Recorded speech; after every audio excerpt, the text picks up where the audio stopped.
tôi với những cuộc trường chinh.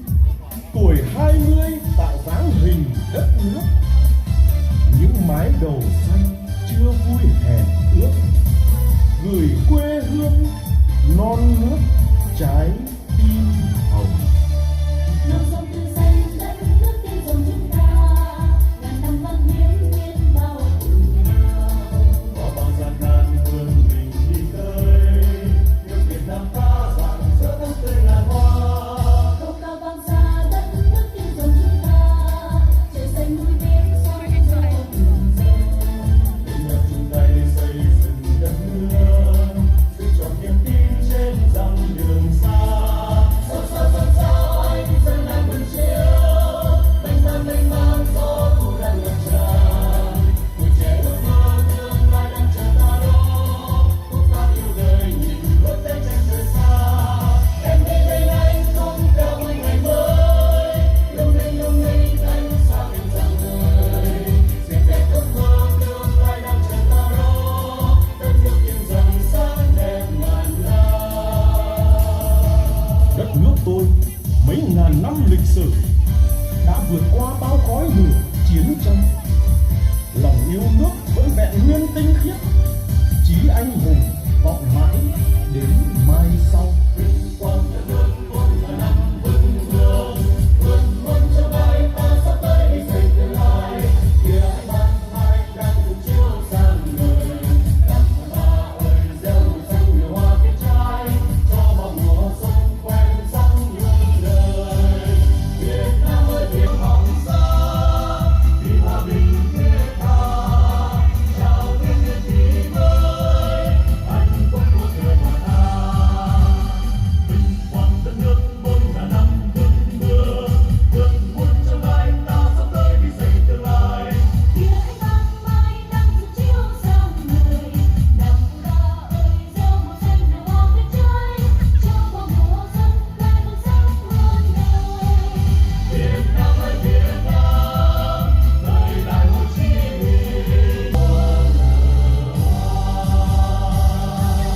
Hoàng sa, đời ta thiết tha, cùng dựng xây đất nước sáng đẹp ngàn hoa.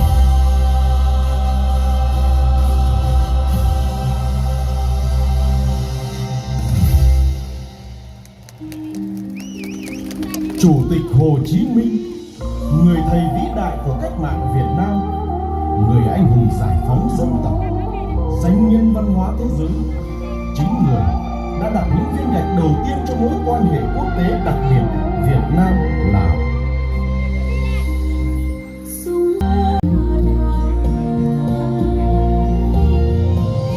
Đàn sen nguyên thiên, tên sen tranh mùa Anna, thàn phù bi xa, năm tháng săn lão ôm hay, hàng pháo lớn, hàng xanh thang bóng còi mi say, tiền tên sát lao nhiều người, tắm phơi đuổi chạy mắn khôn. Hơn cây sông, lung cây sông, vì lá bù lúc nhìn nhảy, hàn khứ đốt cháy, xa đây hình ảnh Hà Nội. Ú đông cơn, mong em không còn xuống dòng, sự diễm phong hát miên nhon, sung sung suốt tháng năm ngày. Đại và sĩ khang, khiếu nam thua hiền an nga, mùa buồn ta xa, giáp lao sức sống múa cháy. Chập mưa căng, cao đen dù nhung xa mây, sang xa sát lao như mây, thầy hùng hương sái xuân miền lâm non. Sang xa sát lao như mây, thầy hùng hương sái.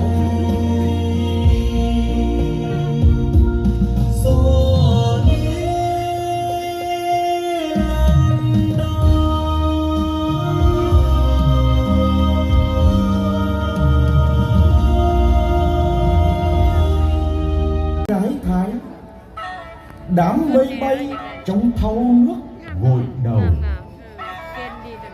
Áo cóm vòng căng khuôn ngực trẻ, nở bừng lên từng cánh hoa ban.